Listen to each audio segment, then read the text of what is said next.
Punya pertanyaan seputar Alkitab? Tanyakan di Tajam, Tanya Jawab Alkitab Malam, hanya di YouTube channel Tajam. Jangan lupa untuk subscribe dan nyalakan lonceng notifikasinya.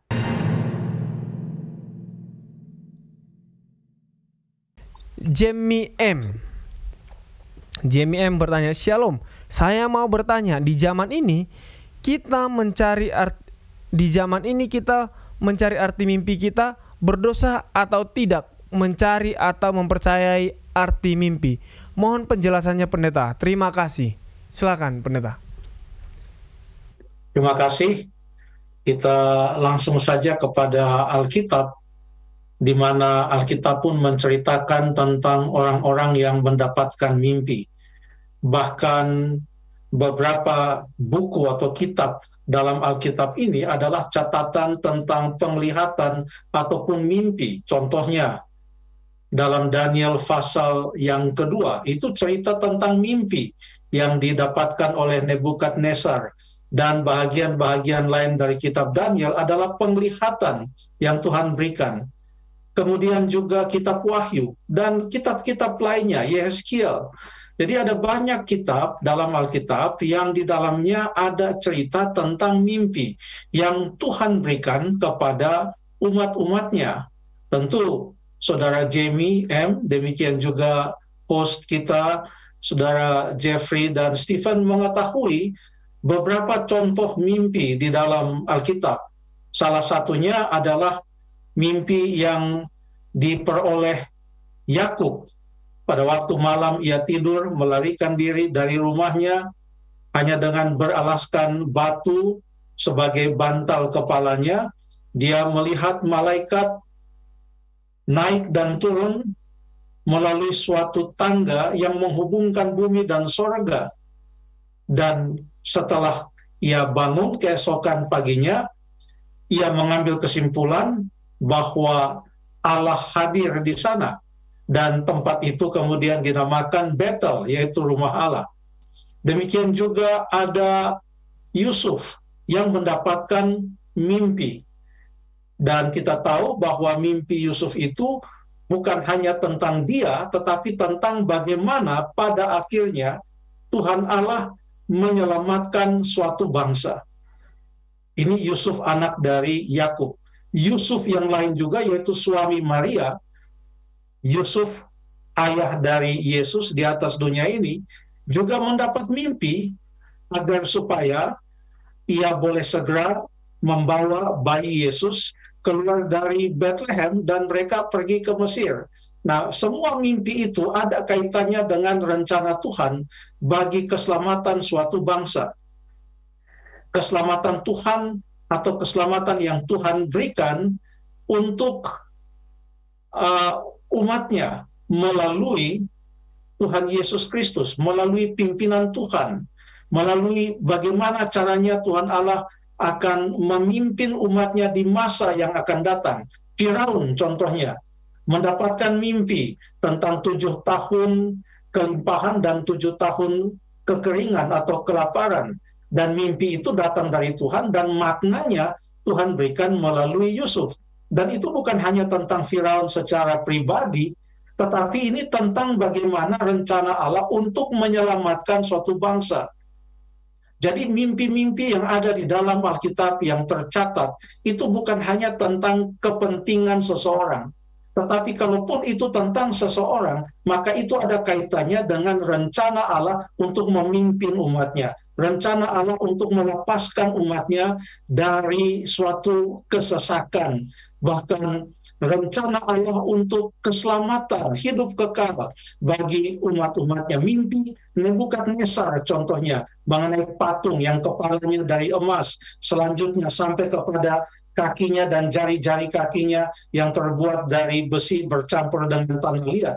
Itu bukan tentang Nebukadnezar saja, karena Nebukadnezar hanya kepala dari emas, tetapi itu tentang perjalanan sejarah dunia ini sampai kepada akhirnya pada saat kedatangan Tuhan Yesus yang kedua kali.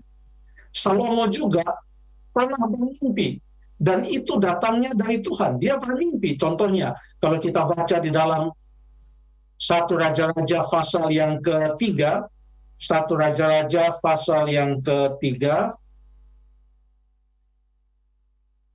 ayat yang ke-5 dikatakan, di Gibeon Tuhan menampakkan diri pada Salomo dalam mimpi pada waktu malam.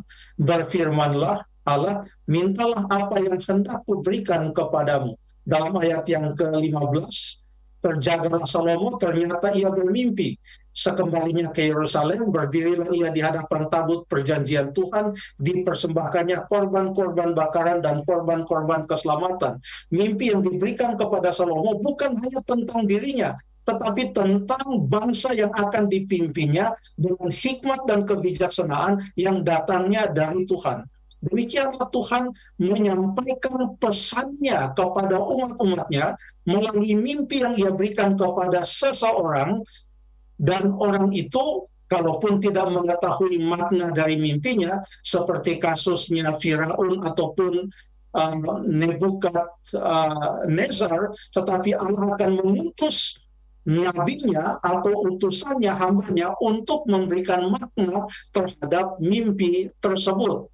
Nah, melalui mimpi, Salomo yang pernah bermimpi, dan mimpi itu datangnya dari Tuhan, tentang hikmat yang akan dia berikan kepada Salomo, dia juga menulis tentang mimpi. Nah, apa yang Salomo tuliskan tentang mimpi? Coba kita buka dalam Pengkhotbah pasal yang kelima, Pengkhotbah pasal yang kelima, ayat yang ketiga sampai ayat yang ke-7. Kita baca Pengkhotbah pasal yang kelima, ayat yang ketiga sampai ayat yang ke-7. Atau kita baca ayat yang kelima dan ayat yang ke-6, Pengkhotbah pasal yang ke-5 ayat yang ketiga dan ayat yang kelima dan ayat yang ke-6. Janganlah mulutmu membawa engkau ke dalam dosa, dan janganlah berkata di hadapan utusan Allah bahwa engkau khilaf. Apakah perlu Allah menjadi murka atas ucapan-ucapanmu yang merusakkan pekerjaan tanganmu? Karena sebagaimana mimpi banyak, demikian juga perkataan sia-sia banyak. Tetapi takutlah akan Allah. Ayat yang kedua mengatakan, karena sebagaimana mimpi disebabkan oleh banyak kesibukan, demikian pula percakapan bodoh disebabkan oleh banyak perkataan. Jadi ada juga mimpi-mimpi oleh karena mekanisme-mekanisme tertentu dalam diri manusia, sehingga ia mendapatkan mimpi atau mengalami mimpi pada malam hari dengan berbagai macam cerita. Tentu Jeffrey pernah bermimpi ya pada malam hari, demikian juga Stephen dan pemirsa. Tetapi ada juga mimpi oleh karena kekhawatiran-kekhawatiran kita. Mimpi yang datang karena ketakutan-ketakutan kita, sehingga mimpi itu hanya sebagai sebuah reaksi dari apa yang kita alami, dari apa yang kita pikirkan. Artinya, tidak semua mimpi itu akan memberikan sebuah makna yang betul-betul datangnya dari Tuhan. Ya. Apalagi kalau mimpi itu, dalam mimpi itu ada sesuatu perintah, ada sesuatu kesan, atau ada sesuatu nasihat yang ternyata tidak sesuai dengan firman Tuhan. Nah, ini makanya yang perlu kita cermati dengan baik. Memang betul, kita berkata di dalam Bilangan pasal yang ke-12, ayat yang ke-6, berfirmanlah ia, dengarlah firmanku, jika di antara kamu ada seorang nabi, maka aku, Tuhan, menyatakan diriku kepadanya dalam penglihatan. Aku berbicara dengan dia dalam mimpi.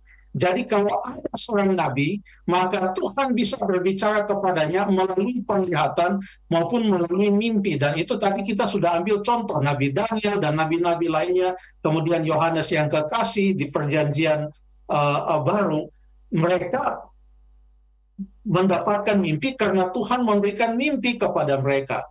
Tetapi ayat ini tidak bisa kita balikkan dengan mengatakan semua orang yang mendapatkan mimpi adalah nabi.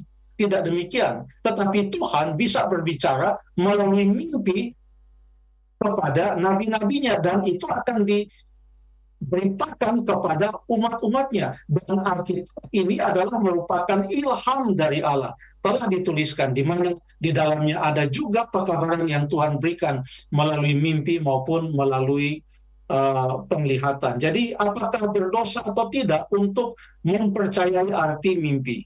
Yang saya mau katakan bukan berdosa atau tidak, tetapi berhati-hati. Mengapa? Karena kita tidak bisa menjadikan mimpi kita pada suatu malam menjadi patokan dalam kehidupan kita. Sehingga kita akan mengikuti itu sebagai standar, sebagai arah, sebagai tuntunan di dalam kehidupan kita. Berbicara tentang tuntunan dan pimpinan Tuhan dalam kehidupan kita, maka kita telah diberikan firman Tuhan sebagai patokan. Sehingga kalaupun orang mau untuk mempercayai arti dari mimpi yang ia terima pada suatu malam, maka biarlah ia mengujinya dengan Alkitab. Apakah ini sesuai dengan firman Tuhan atau tidak? Karena ada ayat juga yang mengatakan, contohnya di dalam Galatia pasal 1 ayat yang ke-8, sekalipun seorang malaikat dari surga katakanlah menampakkan diri melalui mimpi, contohnya mengatakan sesuatu yang berbeda dengan apa yang telah diajarkan dalam firman Tuhan, maka jangan kita ikuti akan hal itu. Itu jelas disebutkan dalam kitab Galatia pasal 1 ayat yang ke-8 dan ayat yang ke-9. Ada cerita juga di dalam 1 Raja-Raja pasal yang ke-13, di mana ada seorang abdi Allah yang masih muda yang begitu mempunyai prinsip mengikuti akan perintah Tuhan. Tetapi ia terkecoh oleh seorang nabi yang lebih tua yang mengatakan kepadanya di dalam pasal 13, 1 Raja-Raja ayat yang ke-18. Lalu jawabnya kepadanya, aku pun seorang nabi juga seperti engkau, dan atas perintah Tuhan seorang malaikat telah berkata kepadaku bahwa dia pulang bersama-sama engkau di rumahmu supaya ia makan roti dan minum air. Tetapi apa kata Alkitab? Ia berbohong kepadanya. Dia tidak mendapatkan pekabaran itu. Kalau ada 5 orang yang mendapatkan 5 mimpi yang berbeda, dan kalau orang berusaha untuk menafsirkannya, kemungkinan makna dari mimpi itu berbeda-beda, bukan hanya berbeda tapi berlawanan, maka siapa yang akan mengambil keputusan mimpi yang mana yang perlu dipercayai? Baiklah, kita tidak mengatakan ya sudah masing-masing mengikuti mimpinya saja, tidak demikian, tapi biarlah masing-masing mengikuti firman Tuhan, karena inilah yang merupakan standar. Kalau ada mimpi di mana itu tentang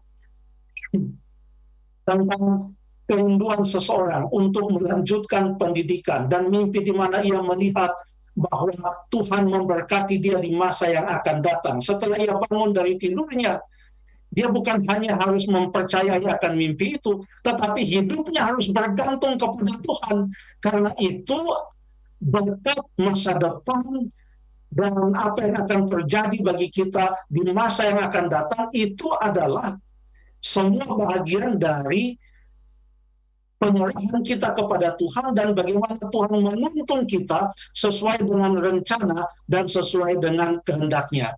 Jadi saya tidak akan katakan berdosa atau tidak, tapi yang saya mau katakan berhati-hatilah supaya jangan sampai mimpi menjadi patokan bagi kehidupan kita dan bagi pengambilan keputusan, apalagi kalau itu tidak sesuai dengan firman Tuhan. Terima kasih.